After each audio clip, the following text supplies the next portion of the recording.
lembro da gente com esse vídeo.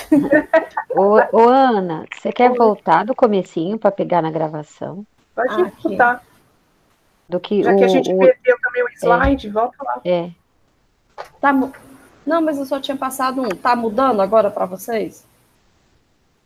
Eu estou no Moving Window Paradigm, que tem o xizinho. Por que não muda? Ah, meu pai. Como é que você conseguiu mudar?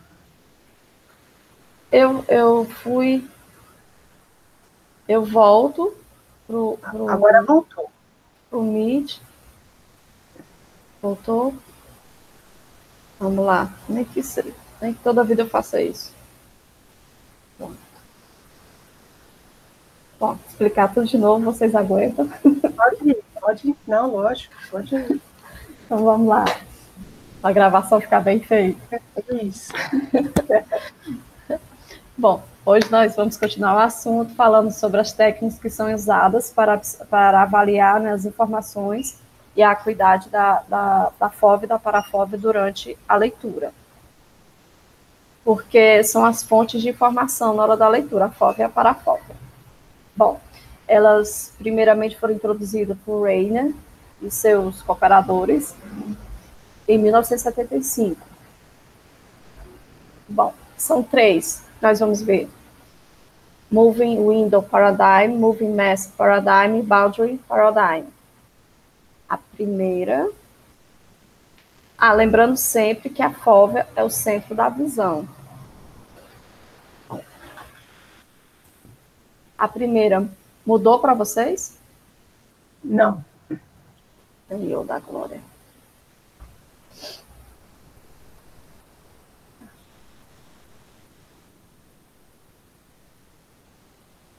E agora, mudou? Agora mudou. Vou ter que ficar voltando. É pouca coisa lá pra... Bom, a primeira... Não, isso aqui é a segunda. Pronto. Move Window Paradigm. Tá nessa para vocês? Não, a Moving Mask.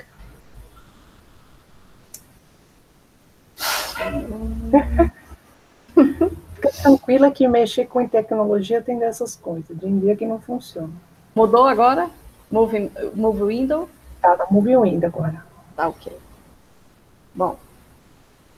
A Move Window, os olhos, durante, né, essa avaliação, os olhos são monitorados e a informação, ela vem estar dentro de uma janela, no texto. Então, de acordo com que os olhos vão, vamos dizer assim, correndo, essa janela vai também, foi o que eu entendi. E aqui, nesse exemplo, no texto tem um asterisco, mas eu não consegui fazer o asterisco, né? Não. A primeira sentença está completa, na segunda já vamos entrar na técnica. O asterisco está bem em cima do desse. Né? E dentro da janela eu tenho uma palavra, fora da janela eu tenho só letras aleatórias, no caso aqui só X, né? Aí, de acordo com... Aí, durante a sacada, essa janela já vai para a próxima. No caso aqui, o asterisco está em cima do ex. Né? E... novamente, na terceira, o asterisco já pula para quase toda a palavra exemplo. Então, isso vai durante essa técnica, vai aferindo, né, a questão da fóvea. Algo a acrescentar, professora? Oi? Algo a acrescentar? Não, é que essa técnica, a pessoa não consegue usar a parafóvea, porque na parafóvea ela só vê um xizinho. Então, a gente é usado para medir o quanto que a parafóvea faz falta, você que cobre. Os estudos mais recentes mostram que esse xizinho aí, ele interfere. Então, eles trocaram o xizinho por letras que você não consegue identificar, entendeu? Que fica assim meio apagada.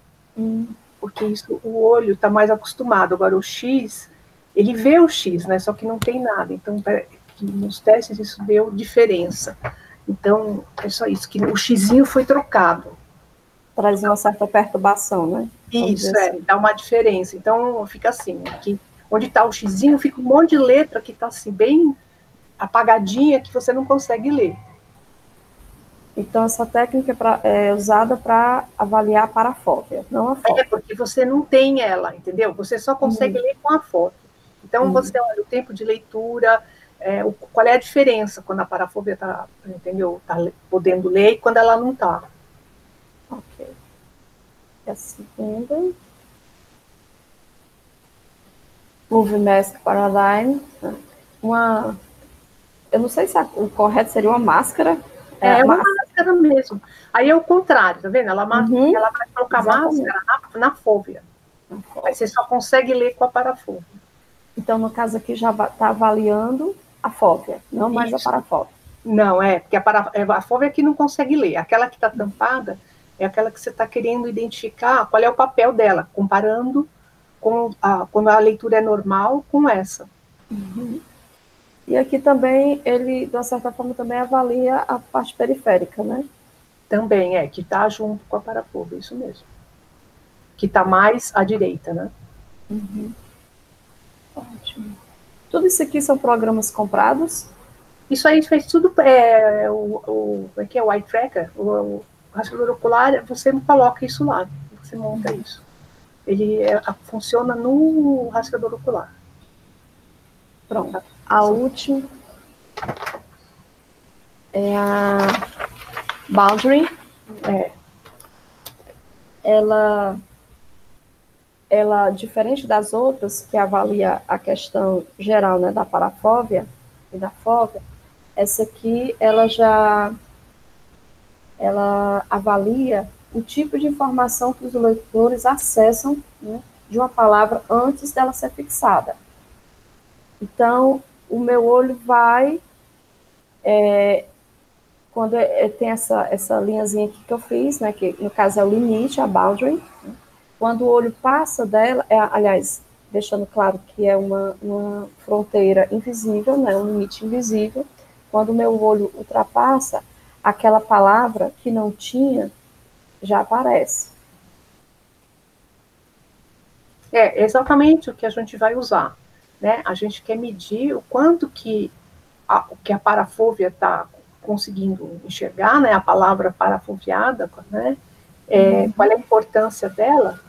Então, o que acontece? Você coloca uma palavra nessa que a pessoa está lendo, quando tá lá, o olho dela está foveado numa palavra, a parafobia está lendo uma palavra. Quando o olho muda, né, passa em cima dessa linha imaginária, aí o que acontece é que a palavra que está na parafobia muda.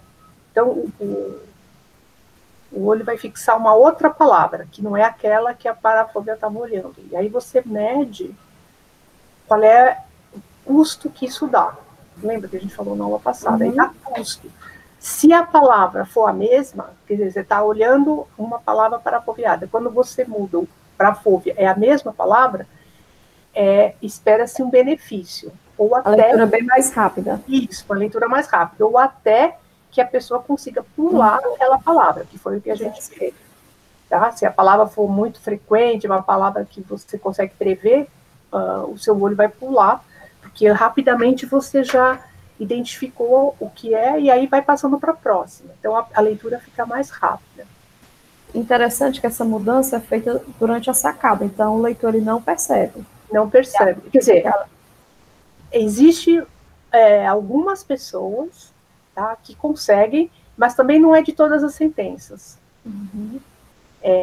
Mas, pelo menos até agora, os estudos dizem que não há diferença. Se você, estatisticamente, coloca essas pessoas ou tira, não dá diferença. Mas elas conseguem perceber, mas também não é em todas. Eu não sei se elas conseguem ler mais depressa em algumas do que outras, e aí elas conseguem ver. Não entendo. Só que não faz diferença, entendeu? Não afeta. Que pelo texto não faz. Até porque durante a sacada, praticamente nenhuma informação é retirada, né, do texto. Isso. A próxima ser fixada, eles não percebem que mudou. Isso mesmo. Então, aí é o que temos, o preview, né? Na verdade, eu fiz esse teste aí no aparelho aqui da UFABC, eu usei isso aí, e a gente percebe em algumas, a gente não sabe dizer o que acontece, a gente vê que teve mudança, entendeu? Que muda, mas você não sabe dizer se ficou a mesma ou se é a palavra ou não, entendeu? Você não vê a mudança, uma palavra e depois a outra, você vê que teve uma mudança, você percebe que teve uma mudança, mas não dá para ver o que é, e realmente não é em todas, em algumas. Pronto. O que eu tinha para falar era até aqui. Tá. Deixa eu ver aqui se ela respondeu.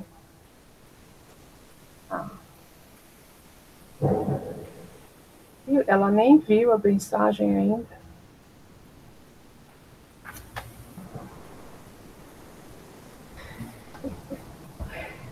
E aí, gente, ligo para ela para ver se tocando o celular se vai.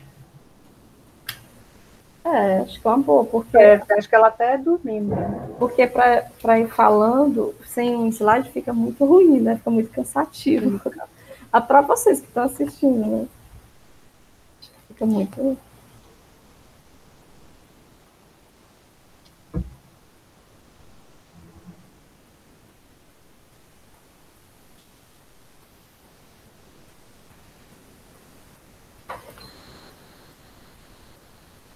Estou aqui, ó, o telefone está tocando, mas ela não atendeu, não.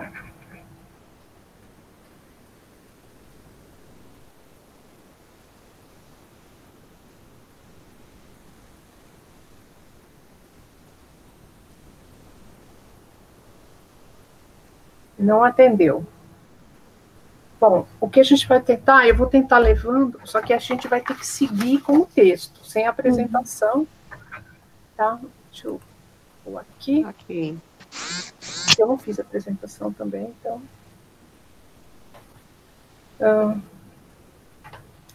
Aí... Eu tiro a minha, né? Pode tirar, para a gente se ver aqui. Ok.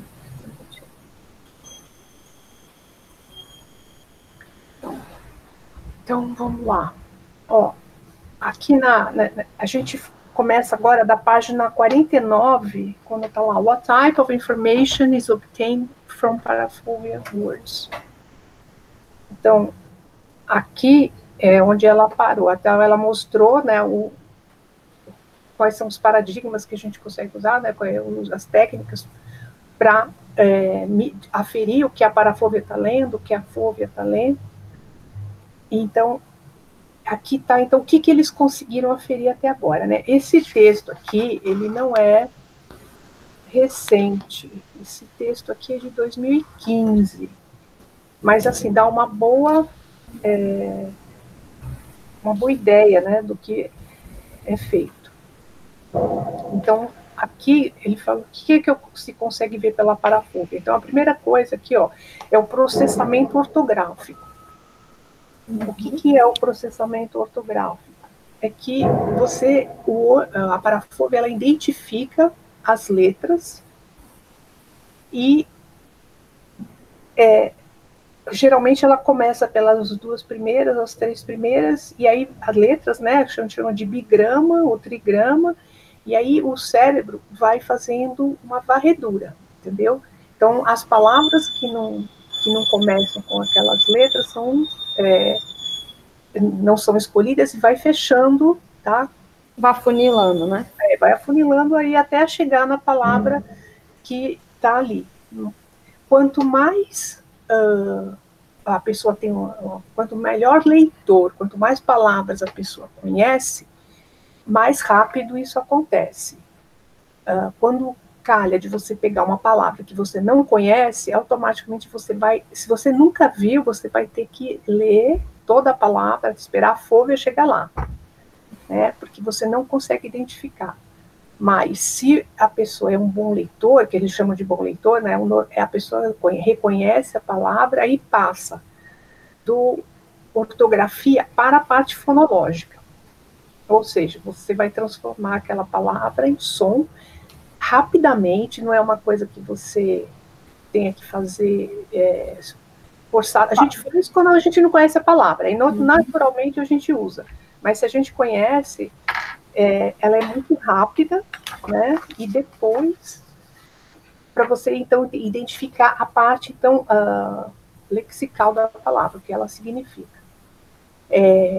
Existem autores que colocam que bons leitores, né, não precisam da parte fonológica. Isso é uma controvérsia, que eles conseguem identificar a palavra mais rapidamente do que pula essa etapa.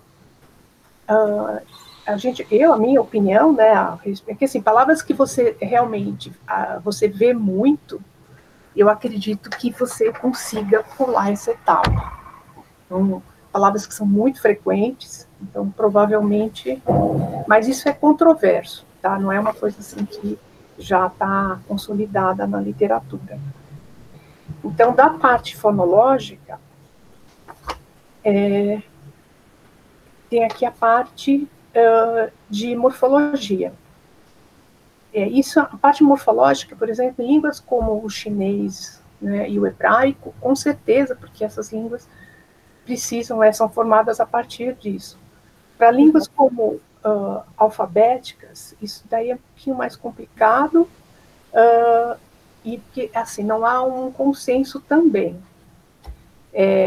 Existem autores que defendem até que se ensine a ler usando a morfologia da palavra, porque isso é uma coisa natural na criança. E, de certa forma, é mesmo. A gente sabe que a criança, ela passa naquela fase de 4 anos, 4, 5 anos, ela está montando as palavras. Então, a gente percebe que ela tem a morfologia e ela fica juntando, né, o radical com a parte para formar substantivo, verbo, né, que é o famoso como é que a gente fala? Eu cabi, tem um monte de coisa assim que eles falam dessa forma, que eles estão aí usando a parte morfológica, né? Mas o quanto que isso efetivamente ajuda na leitura, entendeu? Também não é nas línguas alfabéticas, né? Isso também não está claro. Tem autores que defendem, mas tem outros que dizem que simplesmente é o bigrama e o trigrama. O que a gente tem que pensar é que existem poucos trabalhos com línguas alfabéticas, né? Tem alguns com alemão, tem bem poucos. A maioria das são com inglês. E o inglês, ele tem uma dificuldade dele mesmo, né? Que ele tem, para um grafema, tem mais que um fonema. E isso é um problema, né? A pessoa não sabe como é que lê aquela palavra. Então, a parte fonológica, ela é prejudicada. Então, isso faz com que a leitura seja mais devagar nos que não são bons leitores, porque eles não conseguem, efetivamente, de primeira olhar a palavra e saber a pronúncia, né? A não ser, obviamente, as mais frequentes. Mas, enfim... então, essa questão morfológica vai para o inglês também. O inglês não tem muita morfologia, né? É uma língua pobre de morfologia. Então, dizer que não funciona também teria que ser testado em línguas que são mais ricas, né, em morfologia, como no caso português, o espanhol, o italiano, para ver como é que isso funciona. No inglês, realmente, é difícil dizer, porque é uma língua que, primeiro, tem problemas anteriores, que quando a pessoa identifica a ortografia, o problema do som. E sem o som não dá para você fazer o resto, entendeu? Sem o som, o seu cérebro para ali. A não ser que, eu falei, uma palavra que seja muito frequente. Então, todos esses dados, a maioria deles, de línguas alfabéticas, são baseados no inglês. Então, pode ser que em línguas que sejam mais ricas em morfologia, isso seja mais fácil. E seria interessante, porque para a criança pode ser uma forma interessante de auxiliá-la na leitura, né? Porque ela aprende a partir daquela... por exemplo, o são como formação de substantivo, né? E como é que o são pode ser escrito naquela palavra, na outra, né? Porque aí em português a gente tem um fonema para mais que um grafema, né? ao contrário do inglês. Tá dando para entender? Eu estou indo assim, eu não tenho nada escrito, eu estou só olhando aqui os títulos e estou falando o que eu sei. Se vocês tiverem perguntas, vocês falam. Oi? Não, professora, tá dando para entender, sim. Tá? Porque se não der, fala, porque assim, ou se tiver alguma dúvida específica que eu não falei, porque eu estou olhando para os títulos e indo, tá? Professora, eu não vi CPT, eu não lembro, mas a gente já comentou sobre isso, a questão da semântica. A semântica não entra na parafóbia, né? Ou entra? Então, ela entra se tiver tempo, como a gente viu no texto de terça-feira, quando a pessoa pula a palavra, a questão semântica chegou a ser processada. Tá? Então, os primeiros estudos dele, que eu lembro que foi o que a senhora me deu para ler, ele dizia que não entrava a parte semântica, né? Isso.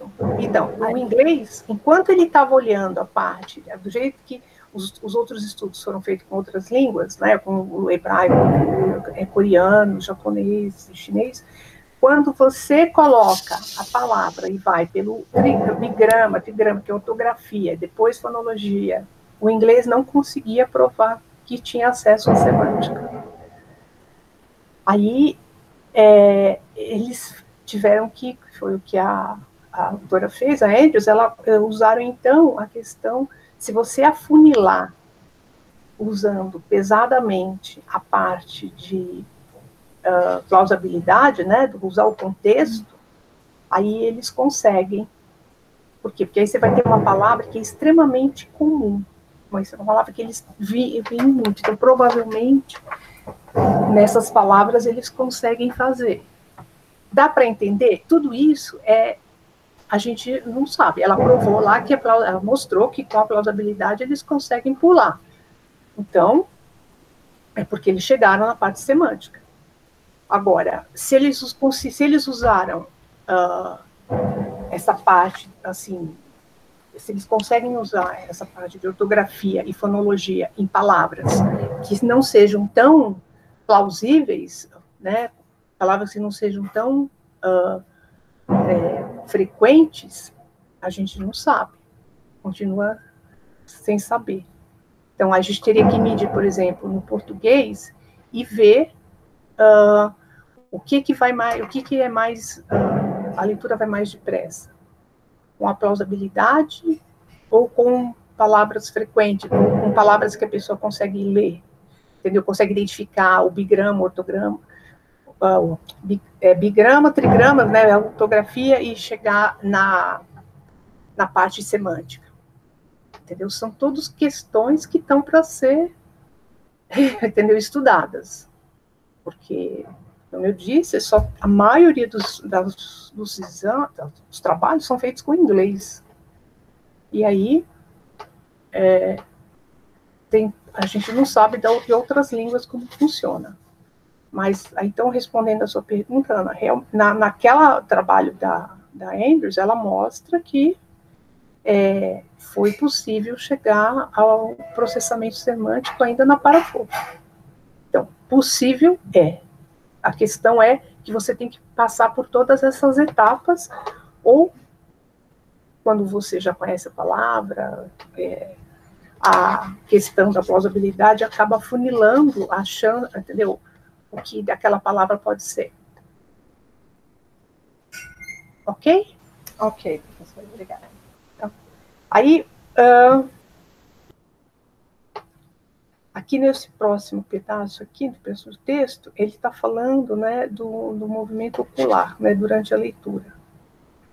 Aí, também, a gente já viu, né, que o olho, a gente, naquela esquema, né, do Easy Reader, que o movimento ocular, ele recebe informação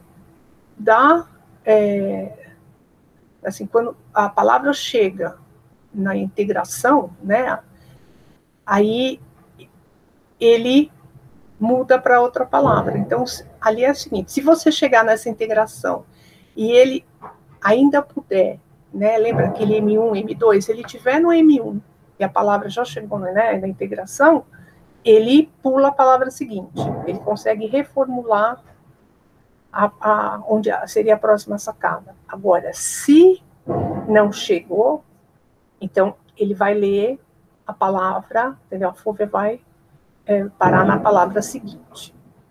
Então, é uma questão de quanto você consegue, quão rápido você consegue identificar a palavra que está à direita da fôvea, né, que está sendo parafoveada. Hoje, é isso que a gente sabe. A mudança, assim. Tem outros textos falando coisas assim.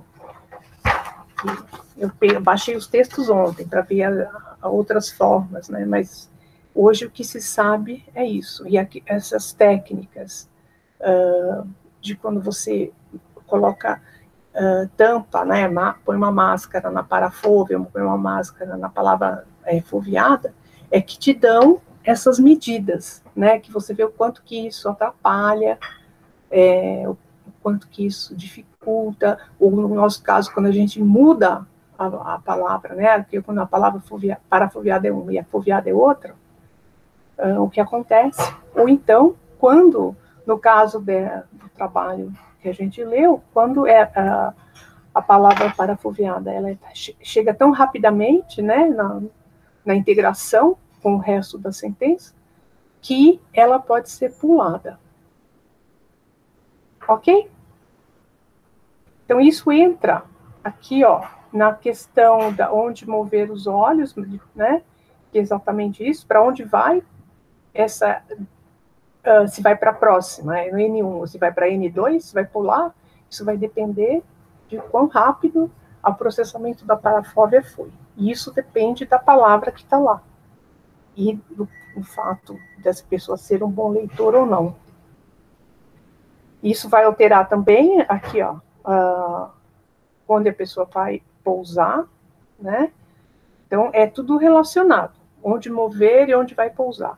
Aí tem questões aqui que eles falam que às vezes você dá o que eles chamam de overshoot, né?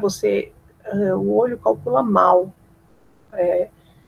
Você vai fora do que da palavra, então muito mais para frente, aí você tem que acertar, né? Mas isso é raro, não é o normal. É que nem quando você está andando e de repente você dá um passo que é diferente, você tem que se equilibrar e, entendeu? Por algum motivo, às vezes isso acontece, mas não é o normal. Na leitura normal, isso não acontece.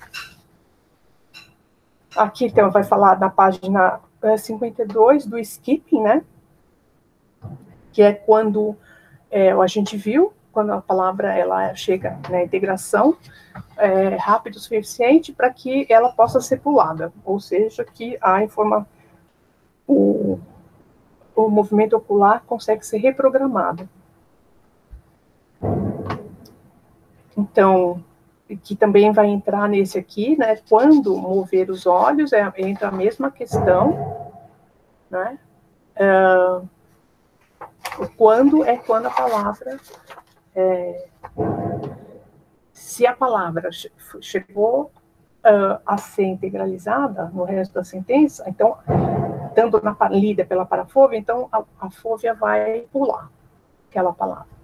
Agora, se não chegou, aí a fôvea, o olho a palavra é foveada, e aí é uma continuidade do processamento onde a parafôvea parou, e aí a parafôvea vai para a próxima, né, palavra, né, o olho vai parafovear a próxima palavra, e a fôvea termina o processamento daquela palavra. O impacto disso na leitura é que quando você fica numa palavra, demora, né, a leitura se torna mais pesada, mais arrastada, mais difícil, porque a gente tem que pensar que essa integralização, ela funciona a partir da nossa memória de trabalho, ela tem um tempo.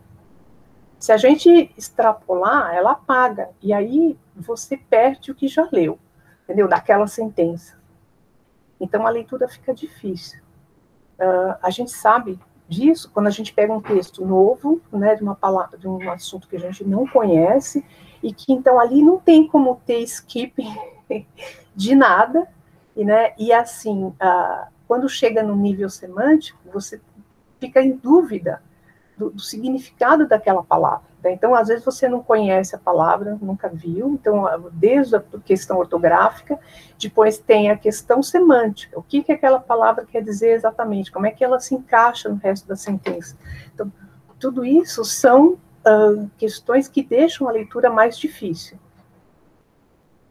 Como a Caterine falou outro dia, a gente, sabendo disso, qual é para que a gente sabe disso? Para a gente tentar trabalhar com isso quando a gente está ensinando a ler e quando a gente está formando um leitor, né? Como é que a gente põe? Às vezes a gente vai querer que o texto seja fácil, né? Às vezes a gente vai querer que o texto seja difícil. E quando a gente faz isso, nessa fase seria a ortografia. O que se fala é o seguinte: se a pessoa, o bom leitor, ele consegue economizar recursos da memória na questão de reconhecimento da palavra, ele vai poder gastar esses recursos com outras questões do texto que são mais difíceis. Por exemplo, quando há uma inversão ou uma questão que você tem que segurar um significado, uma palavra na cabeça, entendeu? Na mente, para poder encaixar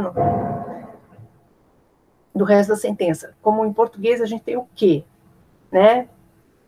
Quando a gente fala Maria, que é boa aluna, que trabalha, porque você já perdeu o que estava lá na frente, né? Lá para trás, aliás. Então, quando você tem recursos, assim, que poupa recursos na identificação da palavra, você pode ocupar para entender isso. E ao passo que se você fica muito tempo na parte ortográfica, isso aí se passa, aí você vai ter que recomeçar a leitura.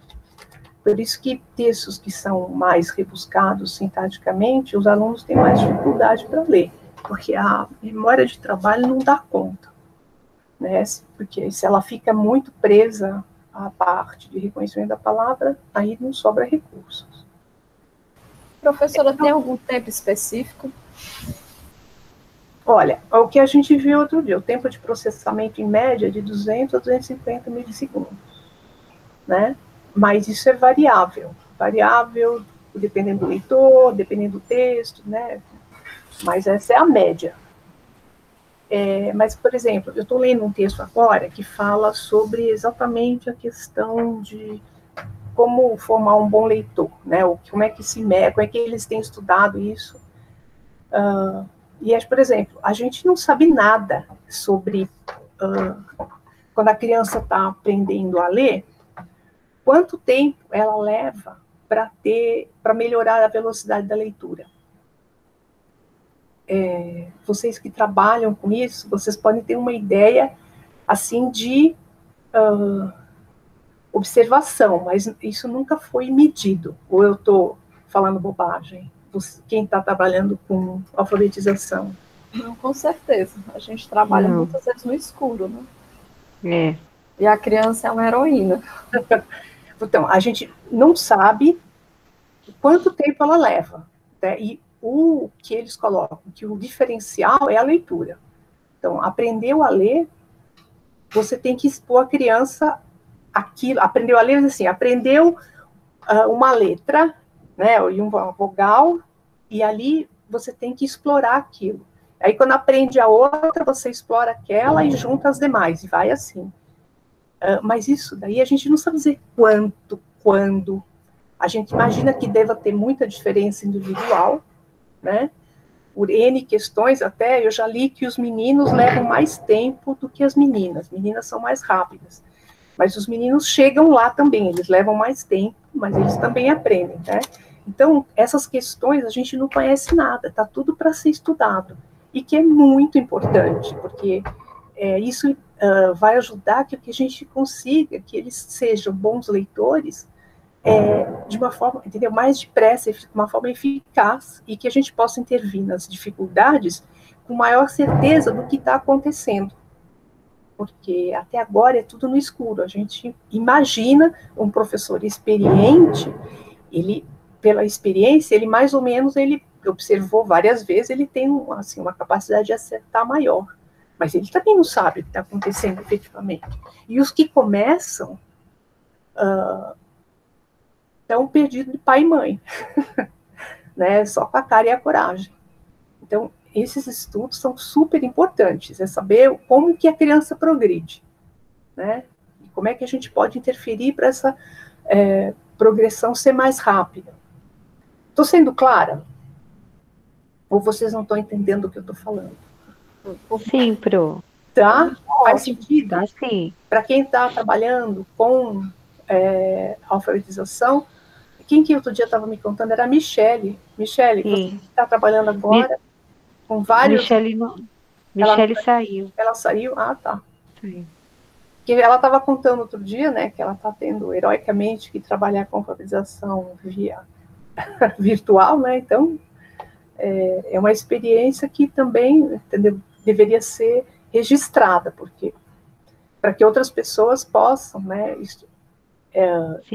entendeu, aprender a partir daí. E a gente, dentro dessa experiência que nós estamos tendo agora, a gente está vendo que essa parte virtual precisa ser melhor explorada, porque de repente ela pode ser necessária, entendeu? Necessária mesmo, e não apenas mais uma forma, mas de repente ela é a única forma. E como é que a gente faz para trabalhar essas questões? Então, Pro, lá na escola, o que a gente está fazendo? Eu trabalho na escola que a Michele trabalha, estou lá há 10 anos.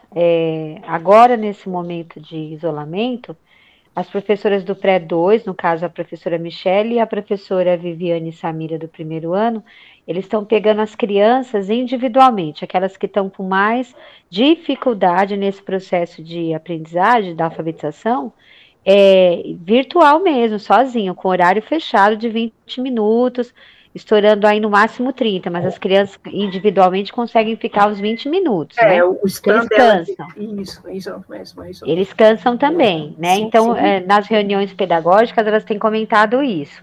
E aí as estratégias, elas vão testando o que realmente surte efeito, que a criança conseguiu se identificar. Elas estão gravando, pedindo autorização? Então, isso é um material extremamente rico. Entendeu? Sim, extremamente rico. E aí isso tem horários agendados, né? Durante a semana, as famílias são avisadas antecipadamente, porque as famílias também estão muito ansiosas. Sim. Né? As crianças vão aprender, né? Meu filho tinha que estar lendo, meu filho tinha que estar escrevendo.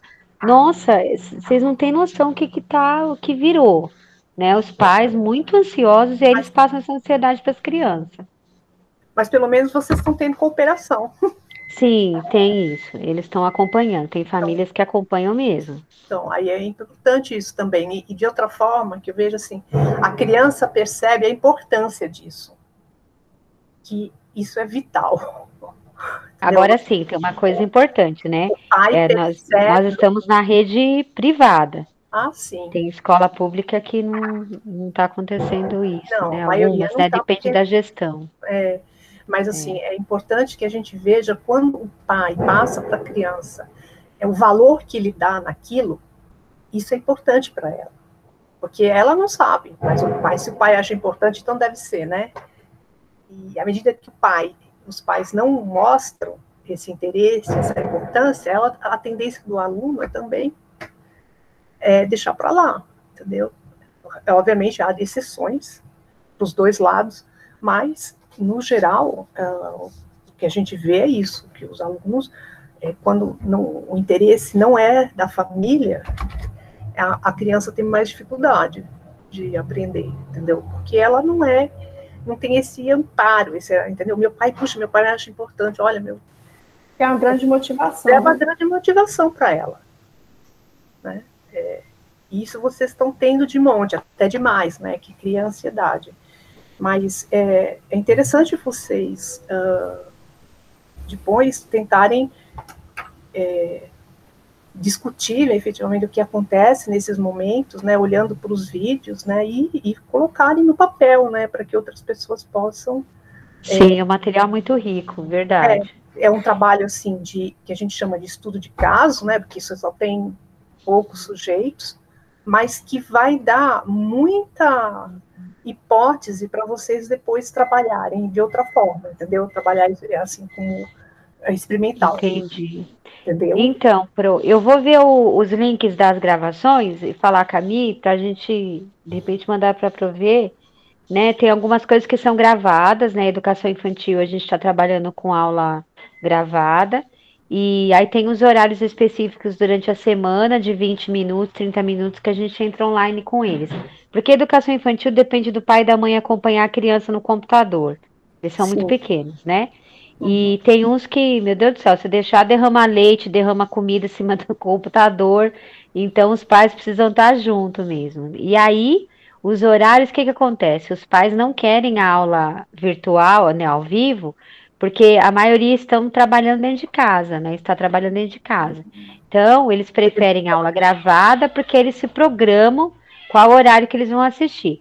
Mas o horário da aula de reforço, ou seja, do acompanhamento virtual, aí eles estão colaborando.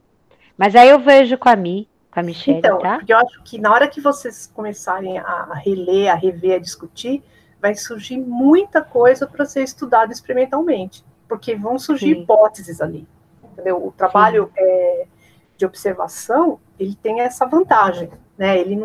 Você não pode fechar a questão em nada, mas ele te dá hipóteses, e que depois elas têm que ser testadas. Experimentalmente, mas pelo menos as hipóteses vocês conseguem levantar coisas bem interessantes, porque estão vendo aquilo acontecer, né? Um número de sujeitos razoável.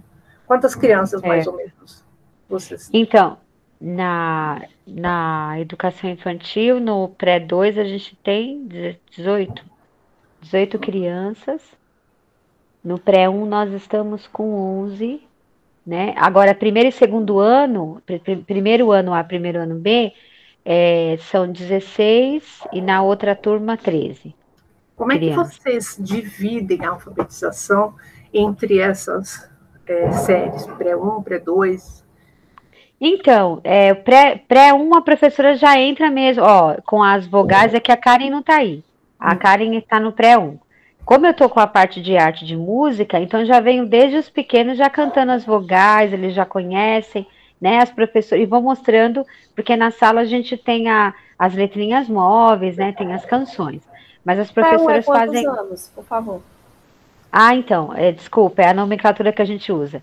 Pré-1 são crianças com 4 anos. Aqui também tem, mas às vezes os colégios muda, né? Coloca pré-1 porque é um ano, entendeu? Por isso que eu perguntei. Ah, tá, não, maternal é 1 e maternal 2. Maternal 1 é 2 anos e maternal 2 é 3 anos. Então a gente atende desde o maternal 1, 2 anos. Então pré-1 são 4 anos, São 4 anos e pré-2, 5 anos. E primeiro ano são 6 anos, né? Por isso está sendo inseridas vogais, né? Isso, mas aí tem muita parlenda, a gente canta muita parlenda, rima, trabalha muito com isso, né? E trabalhamos com fonético, um sistema fonético. E a criança percebeu o som, né, das letrinhas, então isso a gente tem muita canção fazendo isso, todo mundo da educação infantil. Não é só porque eu sou professora de música, né, e de arte. Então a gente trabalha muito com essa canção. E agora, o primeiro ano, eu vejo a Michelle, principalmente, que acompanha mais, eles têm muitos joguinhos que elas estão montando no PowerPoint para a criança descobrir, através do som, que letra, qual a sílaba que ela vai colocar ali, qual o pedacinho da palavra, né? Esses nomes sílabas, assim, que já são mais difíceis para eles, mas, ó, qual que é o pedacinho que você vai colocar? É pá, que nem fada, né? Pá. É o K, enfim, eles perceberem isso. Então tem muitos jogos, muito lúdico. Deixa eu entender. Quando eles têm que adivinhar, eles têm o som e eles têm que colocar, que seria como um ditado, ou não, é uma só palavra. Como é que fica isso? Como é que, a partir do que eles adivinham? Não adivinham, eles têm que perceber, né? Não é o adivinhar, não, é perceber. Eu vejo que trabalha muito com a questão da do nome da sala, sabe? As iniciais da sala, dos nomes, da lista de nome, tem a lista de compra, né? Então tem muita essa vivência. É que no Brasil a gente usa muito a questão do letramento, né? As situações de letramento que a criança está exposta, que vem antes da alfabetização. A gente ouve isso muito em pedagogia. Eu não sei se a Ana Amélia também é professora, né? Se fala disso, do letramento, né? O letramento são as situações sociais que a criança, culturais, que a criança está exposta ao seu idioma, à sua língua materna. Então, eu já conversando isso com a professora Caterina, ela falou assim, letramento é uma coisa que existe só no Brasil, ela fala, né? Que nos outros países não tem isso. Aí eu fico assim, eu ouço tanto sobre letramento na pedagogia, né? É situação de letramento, alfabetização e letramento. Mas e é aí muito eles falam, importante o letramento. né? Então, porque a criança é antes da alfabetização, né? Tá junto, mas a criança não foi ainda, né, para o concreto, ela está vivenciando isso lá no maternal, ou seja, com os pais cantando em casa, com que ela tem contato, né? Enfim, essas são as situações de letramento. Essa é a minha visão, é o que eu entendo, né? Então, o que a gente percebe? Que as crianças começam, é o A da Ana, essa letrinha do nome de tal. Então, eles mesmos vão identificando nesse ambiente essas letrinhas dos amigos, né? Então, começa de uma forma muito vivencial, né? Com experiências, não é na memorização, não. Não, sim. Conseguiu entender? Não é na adivinhação, não. Conseguiu entender mais ou menos como é que é? Não, aqui podia ser uma questão que a gente... Mas isso eu acho que é para a criança mais adiantada, em que ele tem que, tipo ditado, ou então fala a palavra, né? E aí ele tem duas grafias, ele tem que ver qual que é... Mas eu acho que aí... Sim, o que eu percebo que eles ficam assim repetindo, sabe? Eu vejo. Eles repetem em voz alta, eu percebo que eles estão repetindo dentro da mente, mas eles falam oralmente, Sim, sabe? Então, o momento que a gente está começando a escrever, então eu percebo muito disso. Assim, gente, faz isso em silêncio, eu vejo a prof falar, faz em silêncio, né? E eles estão ali pensando e pensando em voz alta. Eles são pequenos, né? Então, são situações que eu vejo ali acompanhando as meninas nas aulas, né? Então, eu vejo isso. Eu imagino que eles estão reverberando, né, dentro da mente, só que eles estão falando, né? Estão falando. Precisa, a gente está vendo aí, sem parte fonológica não vai. Isso faz parte, né, do trabalho. Seria muito legal, né, se elas estivessem aqui para elas falarem, mas é muita letrinha móvel, muito jogos, muita letrinha móvel, sabe, construção, descobrir quais as letrinhas estão ali na palavra, né, nessas palavras, muito recorte, né, descobrir os materiais que tem disponíveis, né, jornais, enfim. Como é que fala? Mala direta de mercado, né? De propaganda, tem muita coisa, né? Que eles fazem, isso é muito legal. Quando vocês entram com essa questão formalmente, entendeu? Das letras, entendeu? E as palavras, sem mais jogo. Começa com um pré-1. Se você vê a aula da Karen, é porque a gente está jogando tudo no YouTube, né? Para poder disponibilizar os links para os pais, né? Para verem as aulas. Aí eu vou ver se eu vou conversar com elas para ver se a gente joga lá no grupo para vocês darem uma olhada. Legal. Pelo menos um vídeo de cada uma, porque aí vocês depois acessam o canalzinho delas. Eu não sei se o canal tá público, né? Mas é uma questão que a gente fala com elas, não tem problema. Mas é muito legal, porque você vê o que o pré-1 faz, o pré-2 faz, o primeiro ano, né? Mas eu acho que no online, o que eu sinto do primeiro ano? Agora é uma visão minha. Dos pais comentarem, né? Da professora estar ao lado. Gente, é muito difícil, porque a gente está do lado de cá e as crianças estão do lado de lá. Aí eu vejo a professora aí em cima da câmera, né, do computador, para fazer o movimento do lábio, né, para a criança ver o som, perceber o som com o movimento dos lábios. Sim. Né, o fonético mesmo. Sim, fonético. Né? Às vezes tem mãe que fala, nossa, mas a professora vai em cima da câmera. Mas é o recurso que tem para a criança poder olhar e entender. Para ela focar o que tem que ser focado mesmo. Como é que você está formando aquele som, né? Para ela identificar. Sim. Mas não tem como, vocês viram aí, o fonético faz parte, não dá para pular. Mas tem escola que critica muito o fonético, viu, o sistema fonético. Eu sei, a gente sabe disso, esse é o grande problema. Muita escola faz isso. A maioria. Sem problema. E tem os problemas também das famílias.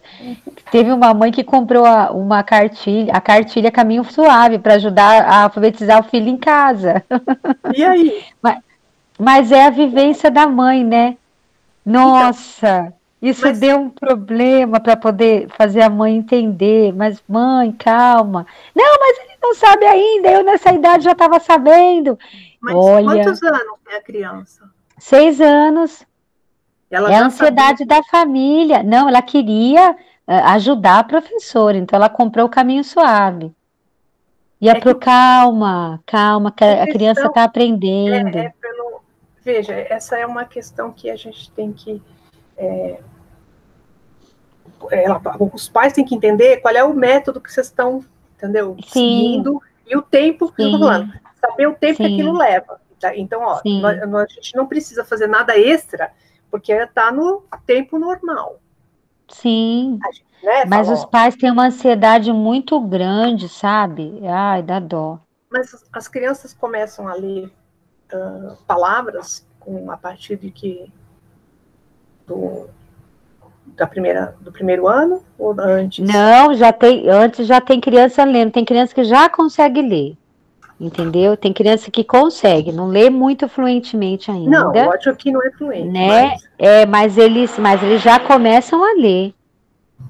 É que tem família. O que eu percebo, Pro? Uma disputa entre as famílias. De verdade. Do mesmo jeito que eles disputam, que nem festa online junina que a gente teve sábado, uma disputa de qual era a casa mais. Não, isso é as famílias, isso é natural. Nunca vi, gente. É a mesma coisa, isso é a mesma coisa na alfabetização. Elas ficam numa ansiedade, meu filho já tá lendo, meu filho já escreve o nome de todo mundo da família, o meu filho não sei o quê. Aí você tem que ver se ele aprendeu mesmo, se ele tá adestrado, né? Desculpa a palavra. Ai, que palavra horrível que eu usei. A gente tem que falar assim, olha, a gente vai saber disso lá daqui uns 5, 6 anos, a velocidade que ele tá lendo, sabe? Você pensa que acaba aqui, começa aqui. Agora você tem que prover leitura para ele, meu amigo. Entendeu? Para que ele seja um bom leitor. Você está começando, tá festejando muito cedo ainda. A coisa mal começou. Gente do céu, mas família é um problema, né? Eu adorava minhas reuniões de pais, porque quando eu ia como pai e já era professora, nossa, eu fazia a festa dos professores, né? Eu falava tudo que eles não podiam falar. Eu era pai. Ai, meu Deus, eu sei. Pau em cima dos outros pais. Olha. Que é difícil, mas não é todo mundo. Não é todo mundo que entende, não. Não, eu sei que não. Aqui eu sou professora, então eu me punha no lugar da professora e entendia o que ela estava dizendo e que ela não podia dizer tudo que ela estava pensando, porque não, é verdade. O pai é cliente, então. Mas eu, como era cliente, podia dizer. Então eu fazia a alegria dos professores. Mas enfim. Essa parte é muito importante, a gente entender o que está por trás e o que a criança efetivamente está fazendo, né? Por que ela fala alto? Ela precisa dessa parte fonológica, entendeu? Eu sei que atrapalha, e a gente tem que... Mas ela precisa disso mesmo, ela não tem outra forma, ela tem que... O som que ela já conhece e o som já está na memória. A grafia, né, a parte ortográfica, ela está montando ainda. E isso está em lugares separados da memória, não ficam juntos. Então, ela está construindo essa outra parte da memória e que depende totalmente do som que já está lá. Então, por isso que vocês cantam e fazem todos esses trabalhos e ela vai, realmente, para memorizar, ela vai ter que usar isso, porque não tem outra forma. Bom, aqui no texto, a parte que eles vão fazer a análise, que eu acho que já não é tão importante. Então, esse texto deu uma visão geral do reconhecimento da palavra. A gente pode continuar com essas reuniões nas quinta-feiras, vendo por exemplo, como é que essas palavras, então, são... mas assim, como é que eles falam, quando você junta tudo, né, para dar efeito, para dar sentido à sentença, ou a gente pode continuar com a reunião só de terça-feira. Fica aí agora para vocês decidirem. Se vocês acharem que não se importam, para mim é um prazer, né, poder trabalhar um pouco mais ligado à parte de formação de professor, né, porque ali é outra, entendeu? A complementação. Lá eu estudo o que está acontecendo, mas eu sinto necessidade de trabalhar isso diretamente com os professores, né? De medir essas coisas todas que a gente sabe que não estão medidas, que a gente precisa conhecer para auxiliar os professores na hora de alfabetizar. Inclusive para deixar mais claro, né, para a comunidade em geral, que precisa estudar pelo método fonológico, que é a forma mais importante. A Andréia aqui dizendo que é difícil. Bom, gente, já deu aqui 8 horas, fica aí para vocês decidirem se vocês querem continuar ou não, vocês me mandam, a Sheila está dizendo que tem, então, que vocês me mandam mensagem pelo WhatsApp, dizendo que se tem disponibilidade para continuar, e aí a gente vê a próxima leitura.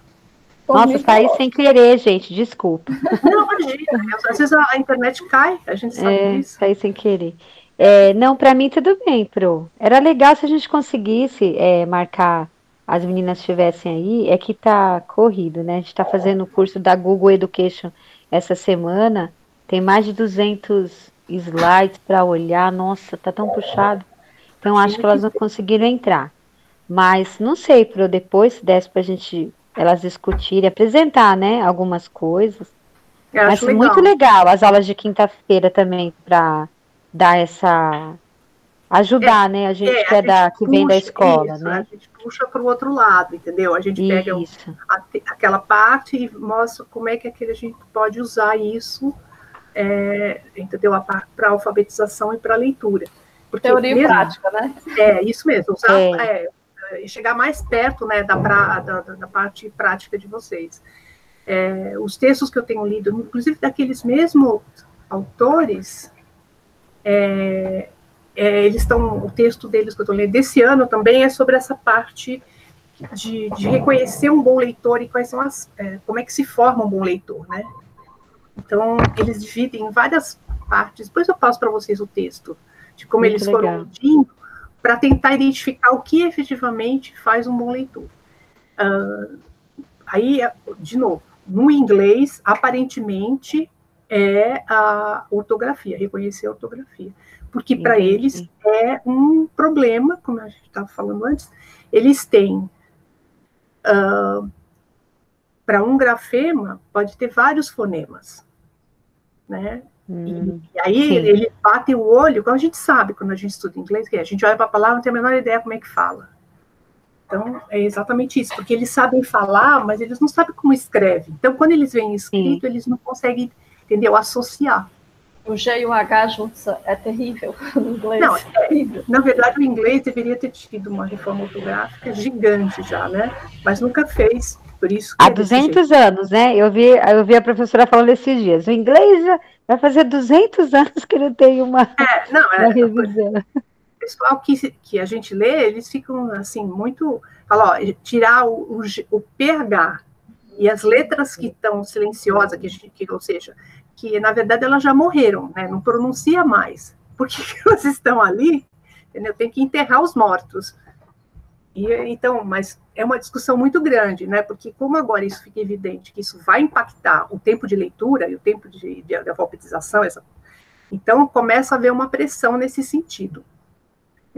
Que antes parecia que era tudo tranquilo, mas não é. Isso vai tornar a questão mais difícil.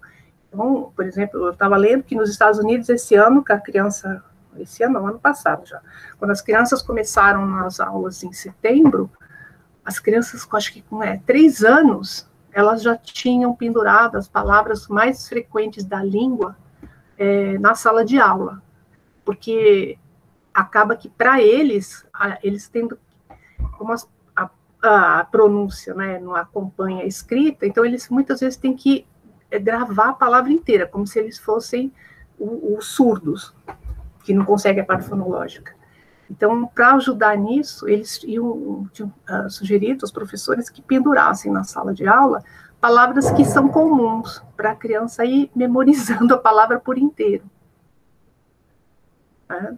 Isso é mais difícil, mas eles estão tentando de tudo para ver se essa questão de alfabetização seja mais prazerosa, mais rápida, né? Para que a criança consiga começar a ler e ter prazer com isso, porque o que acontece é que a criança não gosta de ler porque não entende, ninguém quer fazer uma coisa que não entende. É porque se torna um processo penoso, né? Deixa eu ver, Isabel, bom dia. Bom dia, desculpa, gente, meu alarme não tocou, porque meu celular acabou a bateria no meio da noite, eu acordei só agora. Tudo bem, a gente imaginou que tivesse acontecido, porque ainda tentei ligar para você, mas vi que você não recebia as mensagens para alguma coisa, ou deixou o telefone longe, alguma coisa assim. Tudo bem, sem problemas, a gente deu conta aqui. Tá bom, desculpa, tá bom, gente. imagina, não tem problema. Bom, gente, ó, bom fim de semana para vocês. Eu mando notícias. Obrigada, Pro. Bom dia. Vocês me mandam notícias, a gente continua na quinta, tá legal? Tá bom. Okay. Valeu, beijo. Tchau. Tchau, pessoal. Bom dia. Tchau, bom dia. Valeu, Ana. Valeu, tchau.